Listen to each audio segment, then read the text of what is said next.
નમસ્કાર દર્શક મિત્રો, રિયલ સમાચારમાં આપનું હાર્દિક સ્વાગત છે। સમાચારોની શરૂઆત કરતા પહેલા એક નજર કરીએ આજના મુખ્ય સમાચારો પર।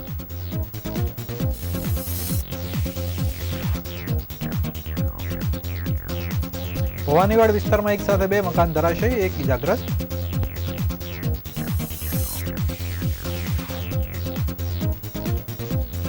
રાહુલ ગાંધીના નિવેદનના વિરોધમાં સિંગણપુર પોલીસ સ્ટેશનમાં ફરિયાદ દાખલ।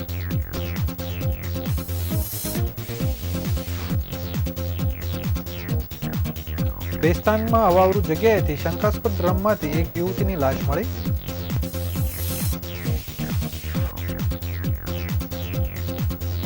એમેઝોન પર બ્રાન્ડના લેબલ લગાવી નકલી કોસ્મેટિક પ્રોડક્ટ વેચતી 3 ફેક્ટરી પકડાઈ।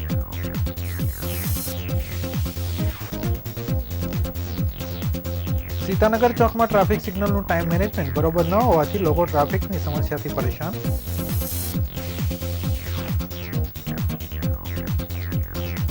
સુરતમાં બેફામ સ્પીડમાં વાહનના ચાલકે સ્ટીયરિંગ પરથી કાબુ ગુમાવી 2 બાઇક ચાલકને ઉડાવ્યા।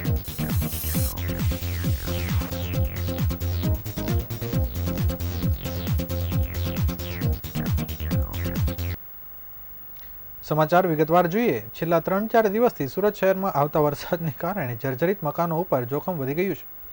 ભવાનીવાડ વિસ્તારમાં વહેલી સવારે 2 મકાન ધરાશયી થતાં આસપાસના રહીશોમાં ફફડાટ ફેલાઈ ગયો હતો। આ ઘટનામાં એક વ્યક્તિને માથાના ભાગે ઈજા પહોંચી છે, જ્યારે એક કાર અને 2 ટુ-વ્હીલરને નુકસાન પહોંચ્યું છે।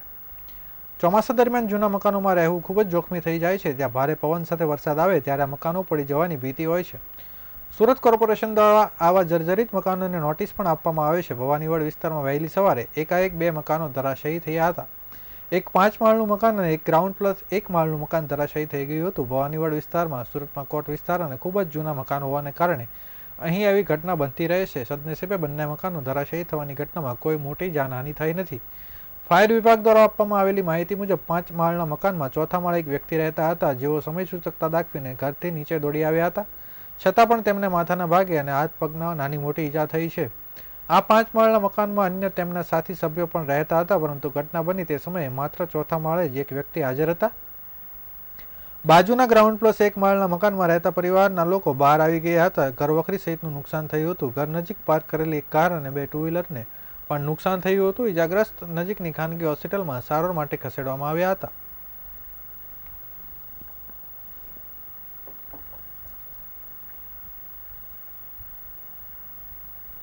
રાહુલ ગાંધીએ સંસદમાં પોતાના વક્તવ્યમાં જે પ્રકારના નિવેદનો કર્યા તેને લઈને રાજકીય હલચલ પેદા થઈ ગઈ છે। ચૂંટણી પહેલા અને ચૂંટણી બાદ ફરી એક વખત ધર્મના નામે નિવેદનો શરૂ થઈ ગયા છે। ભાજપ પર પ્રહાર કરતા રાહુલ ગાંધીએ હિન્દુ શબ્દને ટાંકી જે નિવેદન કર્યું છે તેને લઈને દેશભરમાં રોષ જોવા મળી રહ્યો છે, જેને લઈને સુરતના સિંગણપુર પોલીસ સ્ટેશનમાં અરજી દાખલ કરી છે। સંસદમાં રાહુલ ગાંધી દ્વારા હિન્દુઓને હિંસક ગણાવવામાં આવ્યા હોવાની વાતને સામે મૂકી અરજીનો સિલસિલો સુરત શહેરમાં શરૂ થયો છે। સિંગણપુર પોલીસ સ્ટેશનમાં મુકેશ ગુજરાતી નામના વ્યક્તિએ અરજી કરી છે કે અરજીમાં રાહુલ ગાંધી દ્વારા જે નિવેદન કરવામાં આવ્યું છે તેમનાથી હિન્દુ ધર્મ સાથે જોડાયેલા લોકોની લાગણી દુભાય છે। અરજીમાં રાહુલ ગાંધી સામે ફરિયાદ નોંધવામાં આવે તેવો ઉલ્લેખ કરવામાં આવ્યો છે। ઉમરા પોલીસ સ્ટેશન બાદ સિંગણપુર પોલીસ સ્ટેશનમાં રાહુલ ગાંધી વિરુદ્ધ અરજી આપવામાં આવી છે। અરજી કરનાર મુકેશ ગુજરાતીએ જણાવ્યું હતું કે રાહુલ ગાંધી દ્વારા જે નિવેદન આપવામાં આવ્યું છે, જેને કારણે દેશના તમામ હિન્દુઓની લાગણી દુભાય છે। હિન્દુ ધર્મને ટાર્ગેટ કરીને આ પ્રકારના નિવેદન આપવામાં આવે છે। ભૂતકાળમાં પણ હિન્દુ આતંકવાદી હોવાની વાતો તેમના પક્ષ દ્વારા કરવામાં આવી હતી।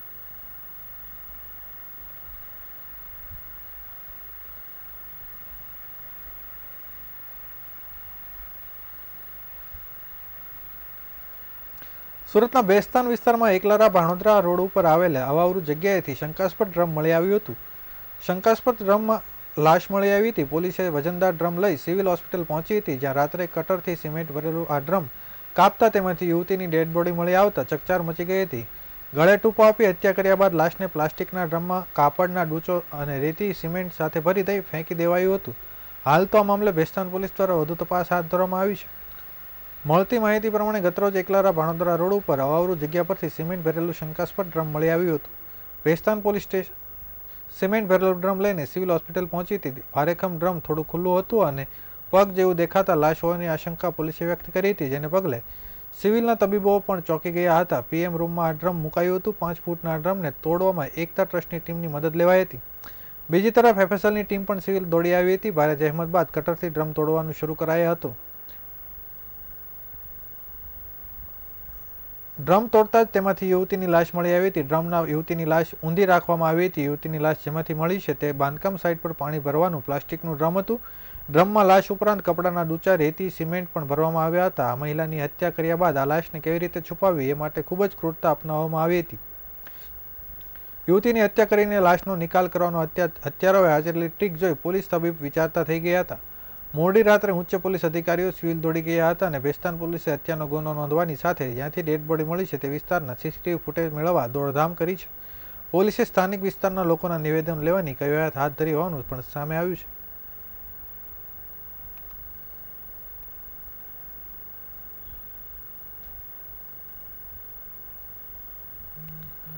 કોસ્મેટિકની આડમાં એલોપેથિક દવા લેબલો લગાડી ઓનલાઈન એમેઝોન ઉપર બનાવટી દવા વેચાણ થતા હોવાનો પર્દાફાશ કરવામાં આવ્યો છે. રાજ્યના ખોરાક અને ઔષધિ નિયામક વિભાગ દ્વારા દરોડા પાડી તપાસ હાથ ધરાતા બનાવટી એલોપેથિક દવાઓ લેબલ લગાડીને ઓનલાઈન વેચતા હોવાનું સામે આવ્યું છે. લિંબાયત વિસ્તારની આયુ એન્ટરપ્રાઇઝ પૂજન પ્લાઝા ખાતે ડેમેલન્સ ક્રીમ પ્રોડક્ટ બજારમાં ઉપલબ્ધ એલોપેથિક આઇટમોની કોપી કરી બનાવટી લાયસન્સ નંબર છાપી લેબલ બનાવી જાહેર જનતાના આરોગ્ય સાથે છેડા કરી એમેઝોન પર ઓર્ડર પ્રમાણે ₹999 વસૂલ કરી વેચાણ કરવામાં આવતું હોવાનું સામે આવ્યું હતું. સાવંત રાહુલ નામના ડિંડોલીમાં રહેતા વ્યક્તિએ ઝડપી પાડી કાયદેસરની કાર્યવાહી હાથ ધરવામાં આવી છે. અન્ય એક બનાવમાં તંત્ર અધિકારીઓ દ્વારા કાહિરા બાયોટેક પીપોદરા ખાતે તપાસ કરતા પેઢીના માલિક કમલેશ ભાલોડે ત્યાં દરોડા પાડતા એલોપેથિક દવા મળી આવી હતી. ડેમેનલ ક્રીમનો લેબલ લગાડેલ મોટા પ્રમાણમાં મળી આવ્યા હતા. ઉપરાંત લેબલ વગરના કોસ્મેટિકનો મોટો જથ્થો ઝડપાયો હતો. એલોપેથિક દવાના કોઈપણ જાતના પરવાના અને પ્રોડક્ટનું ઉત્પાદન લાયસન્સ પણ ધરાવતા ન હોવાનું વધુ પૈસા કમાવી લેવાની લાલચે એલોપેથિક દવાનું લાયસન્સ વગર ઉત્પાદન કરતા હોવાનું સામે આવ્યું છે.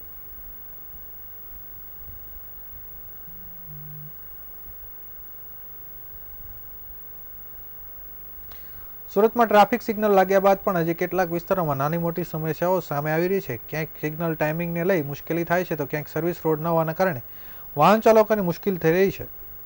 સીતાનગર ચોકડી ખાતે ટ્રાફિક સિગ્નલના ટાઈમિંગ યોગ્ય ન હોવાને કારણે મુશ્કેલી સામે આવી રહી છે, તો બીજી તરફ રોંગ સાઈડના વાહનો હંકારવાના કારણે અકસ્માતનો ભય વધ્યો છે. સીતાનગર ચોકથી વિશ્વકર્મા જંકશનની વચ્ચે કોઈપણ જાતનું ક્રોસિંગ આપેલ ન હોવાને કારણે લોકો ખૂબ જ દૂર સુધી યુટર્ન લેવા જવું પડતા હોવાનો લોકોમાં શોર્ટકટ મારે રોંગ સાઈડમાં ખૂબ મોટા પ્રમાણમાં ચાલે છે, તો તેનું નિરાકરણ લાવવું જરૂરી છે. રોંગ સાઈડ આવતા વાહનોના કારણે દુકાનદારો પણ ખૂબ પરેશાન થઈ ગયા છે, કારણ કે સર્વિસ રોડ ન હોવાને કારણે દુકાનદારોની બહાર વાહનો પાર્ક કરે છે. બીજી તરફ રોંગ સાઈડમાં આવતા વાહનો હંકારતા હોય છે, જેને લીધે દિવસે દિવસે ટ્રાફિક સમસ્યા વધી રહી છે.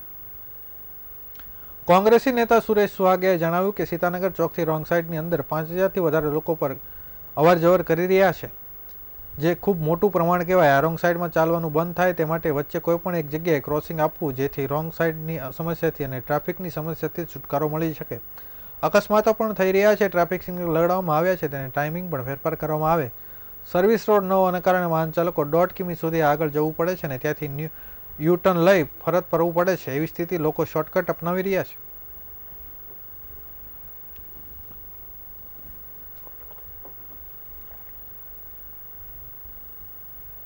આ જે ટ્રાફિક નિયમો જે હમણાં સુરત શહેરની અંદર અમલમાં મૂકવામાં આવેલા છે, જે સિગ્નલના, એના કારણે જે લોકોને તકલીફ પડી રહી છે સીતાનગર ચોક ખાતે, એની રજૂઆત અને માંગણી માટેનું આજનું આ વિરોધ પ્રદર્શન હતું.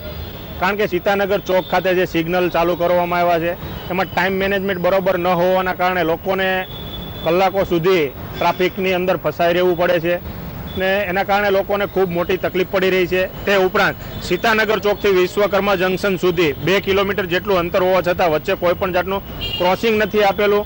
એના કારણે જે ડાબી સાઈડ બાજુ જે સોસાયટીઓ આવેલી છે એની અંદર રોજની 5000થી વધારે લોકોની અવર જવર રહે છે.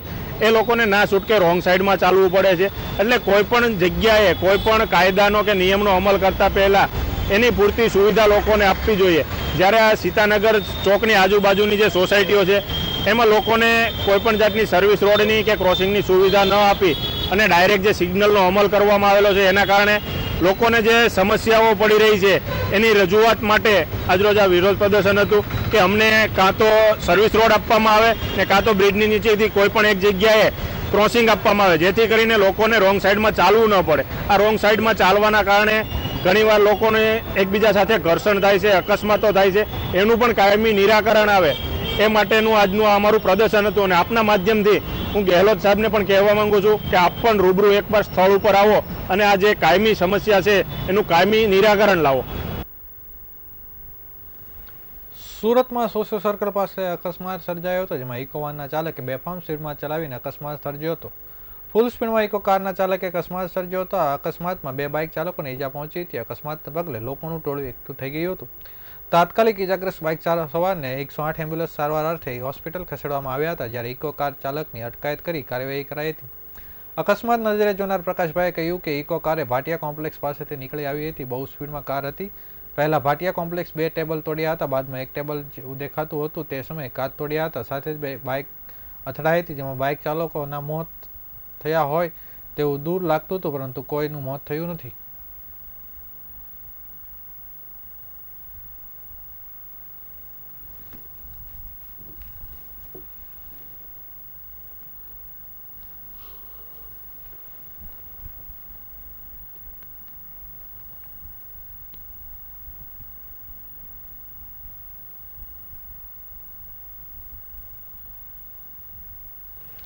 વર્તમાન સમયમાં શાળા કોલેજોમાં અભ્યાસ કરતા વિદ્યાર્થીઓનું એક સપનું હોય છે કે તેઓ વિદેશ ભણવા જાય, અને આવા વિદ્યાર્થીઓ માટે સુરતમાં ગ્લોબલ યુનિવર્સિટી એક્સપો 2024નું આયોજન કરવામાં આવ્યું હતું. 3 જુલાઈના રોજ આ એક્સપોનું આયોજન કરવામાં આવ્યું હતું, અને મહત્વની વાત છે કે ઓસ્ટ્રેલિયા, કેનેડા, યુકે, યુએસ અને ન્યૂઝીલેન્ડ જેવા દેશમાં ભણવા જવા ઈચ્છતા વિદ્યાર્થીઓ દ્વારા ગ્લોબલ યુનિવર્સિટી એક્સપો 2024ની મુલાકાત લેવામાં આવી હતી. આ એક્સપોમાં Australia, Canada, UK, Germany, New Zealand જેવા દેશોના 90 કરતાં વધારે વિદ્યાર્થીઓની માહિતી વિદ્યાર્થીઓ દ્વારા મેળવવામાં આવી હતી. સાથે જ ઘણા વિદ્યાર્થીઓ આર્થિક સંકળામણના કારણે વિદેશ અભ્યાસ કરવા જઈ શકતા નથી. આવા વિદ્યાર્થીઓને કઈ રીતે શૈક્ષણિક લોન આપી શકે અને ફોરેક્સ સપોર્ટ મળી શકે તે બાબતે બેંકો પાસેથી માહિતી મેળવી વિદ્યાર્થીઓને અપાઈ હતી. સાથે જ 10 લાખ સુધીની સ્કોલરશીપનું માર્ગદર્શન પણ એક્સપોમાં વિદ્યાર્થીઓને આપવામાં આવ્યું હતું, અને ઓન સ્પોટ વિદેશી યુનિવર્સિટીમાં એડમિશન માટેની સુવિધા પણ અહીંયા વિદ્યાર્થીઓને ઉપલબ્ધ કરવામાં આવી હતી. મહત્વની વાત એ છે કે એક્સપોને વિઝિટ કરનાર વિદ્યાર્થીઓ પાસેથી કોઈપણ પ્રકારની ફી લેવામાં આવી ન હતી. માત્ર વિદ્યાર્થીઓને ઓનલાઈન રજીસ્ટ્રેશન કર્યા બાદ આ એક્સપોમાં એન્ટ્રી આપવામાં આવી હતી. આશરે 900 થી 1000 જેટલા વિદ્યાર્થીઓ દ્વારા આ એક્સપોની વિઝિટ કરવામાં આવી હતી.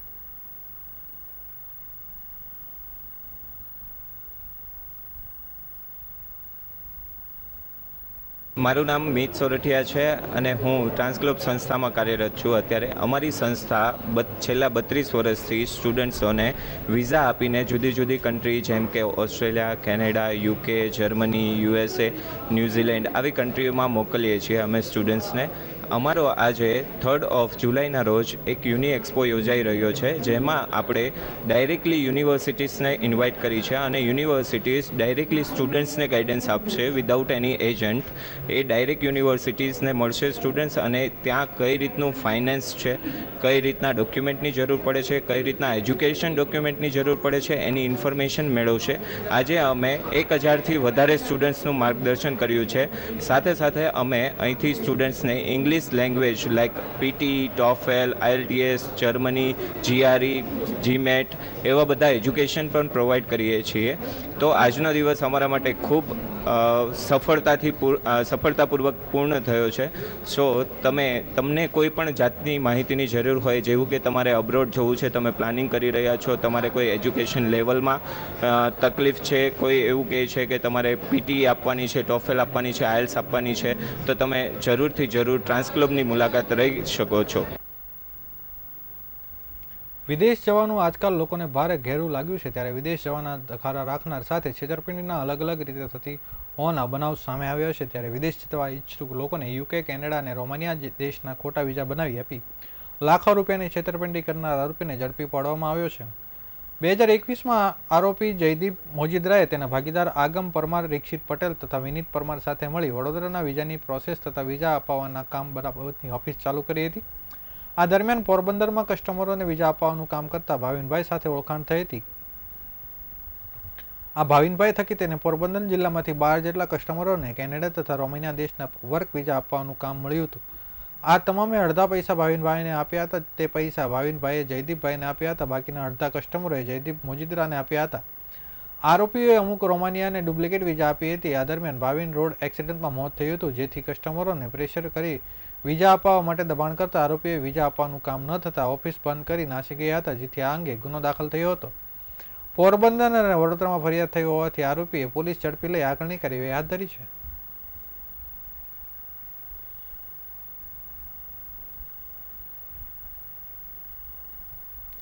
નવસારીની મહિલાને ડિજિટલ એરેસ્ટ કરી 1.40 કરોડની છેતરપિંડીના ગુનામાં પોલીસે 10 આરોપીની ધરપકડ કરી છે. મલ્ટી સ્ટેટ ઓપરેશન હાથ ધરી પોલીસે સુરત વ્યારાથી 3 આરોપી, રાજસ્થાનના જયપુર અને જોધપુરથી 5 આરોપી અને યુપીના મેરઠથી 2 આરોપીને ધરપકડ કરી છે. હાલ ઓનલાઈન છેતરપિંડીના બનાવો દિવસે ને દિવસે વધી રહ્યા છે, તેને રોકવા માટે પોલીસ દ્વારા જનજાગૃતિ કાર્યક્રમની સાથે સાથે આવા ગુનાઓ આચરતા તત્વોની ધરપકડ કરવામાં આવી રહી છે. જ્યારે નવસારી પોલીસ દ્વારા એક મહિલાની ડિજિટલ એરેસ્ટ કરી 1,40,00,000ની છેતરપિંડી ગુનામાં 10 શખ્સોની ધરપકડ કરવામાં આવી છે. આ આરોપીને ઝડપી પાડવા પોલીસની ટીમે અલગ અલગ વેશ ધારણ કર્યો હતો. સીબીઆઈના ડેપ્યુટી ડાયરેક્ટર તરીકે ઓળખ આપી મહિલા પાસેથી અલગ અલગ ખાતામાં 1.40 કરોડ રૂપિયા ટ્રાન્સફર કરાવી લેવામાં આવ્યા હતા. આરોપીને પૈસા ટ્રાન્સફર કરવા માટે મહિલા અલગ અલગ બેંક એકાઉન્ટની સેવિંગ, ક્રિપ્ટો કરન્સી અને ફિક્સ ડિપોઝિટ રકમ પણ આપી હતી. જ્યારે આ મામલે ફરિયાદ મળતા જ પોલીસે કામગીરી કરીને 10 શખ્સોની ધરપકડ કરી છે. પોલીસે મલ્ટી સ્ટેટ ઓપરેશન હાથ ધરી પોલીસે સુરત વ્યારામાંથી 3 આરોપી, રાજસ્થાનના જયપુર અને જોધપુરથી 5 આરોપી અને યુપીના મેરઠથી 2 આરોપીની ધરપકડ કરી લાવી હાલ પોલીસે આરોપીને લઈ આગળની કાર્યવાહી શરૂ કરી છે.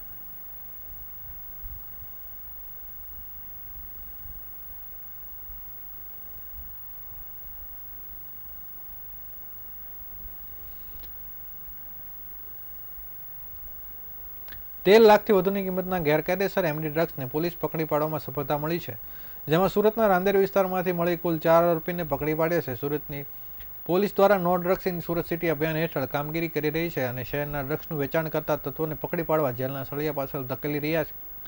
ત્યારે સુરત ક્રાઇમ બ્રાન્ચ પોલીસ દ્વારા અડાજણ પાટિયા વિસ્તારમાં વેચાણ એમડી ડ્રગ્સનો જથ્થો લઈ ફરતા એક શખ્સને પકડી પાડવામાં આવ્યો હતો. પોલીસે અફસર અલી સૈયદની ધરપકડ કરી હતી. આરોપી પાસેથી પોલીસે કુલ 32 ગ્રામ ₹3.15 લાખનું કિંમતી એમડી ડ્રગ્સ ઝડપી પાડ્યું હતું. પોલીસે આરોપી પાસેથી વિવિધ મુદ્દામાલ મળીને કુલ 3,86,000ની મત્તા કબજે કરી છે. પોલીસે આરોપીની પૂછપરછ કર્યા બાદ તેની સાથે આ કામગીરી સાથ આપનાર શખ્સને લઈ આગળની કાર્યવાહી શરૂ કરવામાં આવી છે.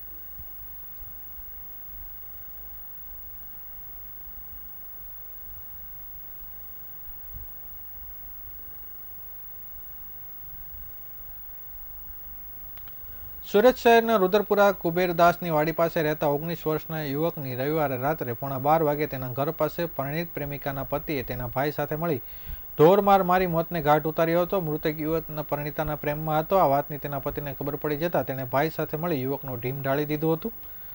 રુદરપુરા ખાતે આવેલ કુબેરદાસની વાડીમાં 19 વર્ષીય દીપેશ સંજય રાઠોડ પરિવાર સાથે રહેતો હતો. દીપેશ નાનપુરા ખાતે આવેલ સર્વિસ સ્ટેશનમાં કામ કરતો હતો. આજે સવારે દીપેશને પરિવારજનોએ ગયા હતા, જોકે તે ઉઠ્યો ન હતો. ત્યારબાદ અઠવા લાઇન્સ પોલીસનો સંપર્ક કર્યો હતો.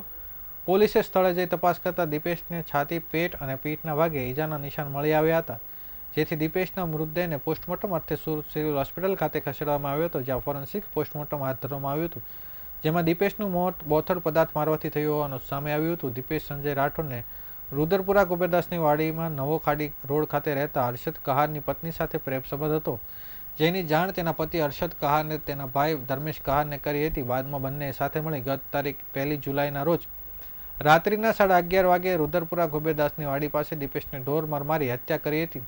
બનાવ અંગે મૃતેશ દીપેશભાઈ મનીષભાઈ સંજય રાઠોડે ગતરોજ ફરિયાદ નોંધાવતા અઠવા પોલીસે કહાર બંધુઓ સામે હત્યાનો ગુનો દાખલ કરી આગળની તપાસ હાથ ધરી હતી. દરમિયાન પોલીસે હર્ષદ કહાર અને તેના ભાઈ ધર્મેશ કહારની ધરપકડ કરી વધુ કાર્યવાહી હાથ ધરી છે.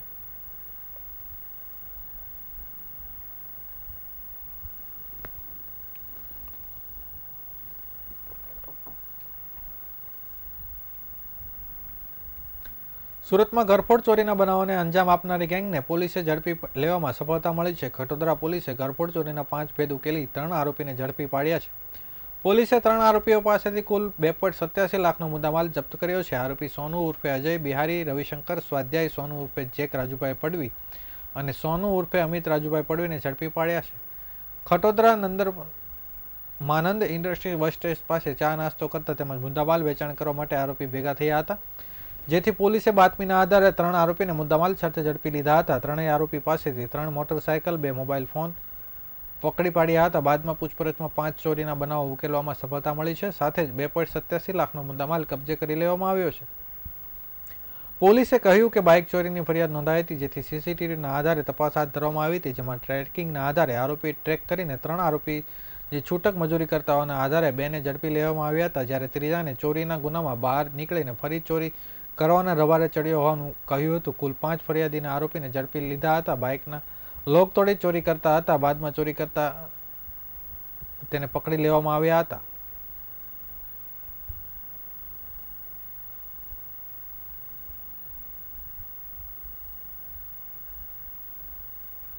બિહારના મુજફ્ફરપુરના ચકચારી હિમાંશુ મર્ડર કેસના આરોપી સુરતમાંથી ઝડપાયો છે. આરોપી છેલ્લા 1.5 માસથી નાસ્તો ફરતો હતો. દરમિયાન સુરત ક્રાઇમ બ્રાન્ચની ટીમે આરોપીને હજીરા રોડ પરથી ઝડપી પાડી કાયદેસરની કાર્યવાહી હાથ ધરી છે.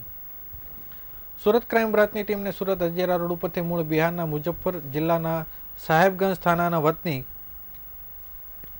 આરોપી 24 વર્ષીય સુધાંશુ ભગવાનસિંહ ભૂમિમાને ઝડપી પાડ્યો હતો. પોલીસના જણાવ્યા મુજબ બિહારના મુજફ્ફરપુર જિલ્લાના સાહેબગંજ થાનાના વતની મૃતક હિમાંશુ સુધીર ઠાકુરે, જે વર્ષ 2013માં હત્યાના ગુનામાં જેલમાં હતો, જેલમાંથી બહાર આવતા અરુણાચલ પ્રદેશ ખાતે સેટ થઈ ગયો હતો, પરંતુ ગત 5 મે 2024ના રોજ પોતાના ગામમાં આવતા જૂની અદાવતના કારણે શાર્પ શૂટર નીરજ કુમાર સાહની તથા સુધાંશુ સિંહે તેઓની ગેંગના સભ્યો સાથે મળી ગત તારીખ 2 મે 2024ના રોજ ગોળીઓ મારી તેની હત્યા કરી નાખી હતી, જે બાબતે સાહેબગંજ પોલીસ સ્ટેશનમાં ગુનો નોંધાયો હતો, જેમાં હાલના આરોપી નીરજ કુમાર સિંહ અને વિષ્ણુદેવ સૈયાની પોલીસમાં પકડાઈ ગયા હતા, જેના ઉપર બિહાર પોલીસે 25,000નું ઇનામ પણ જાહેર કર્યું હતું.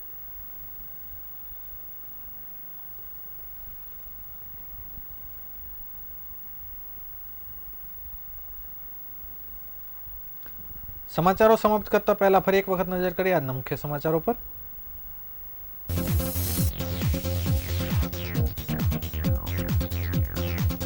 ભવાનીવાડ વિસ્તારમાં એક સાથે 2 મકાન ધરાશાયી, 1 ઇજાગ્રસ્ત.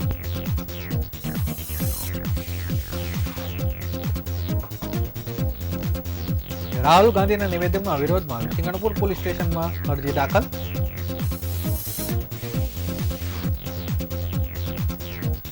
ભેસ્તાનમાં વાવરૂ જગ્યાએથી શંકાસ્પદ ડ્રમમાંથી એક યુવતીની લાશ મળી.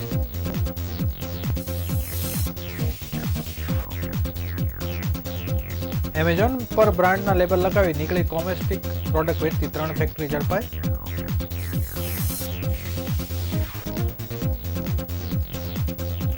સીતાનગર ચોકમાં ટ્રાફિક સિગ્નલનું ટાઈમ મેનેજમેન્ટ બરોબર ન હોવાથી લોકો ટ્રાફિક સમસ્યાથી પરેશાન.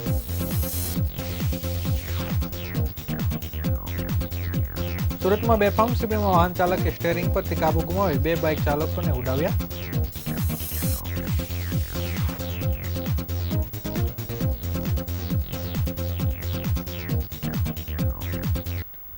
આ હતા અત્યાર સુધીના રિયલ સમાચાર. નવા સમાચારો સાથે ફરીથી મળીશું. ત્યાં સુધી રજા આપશો. નમસ્કાર.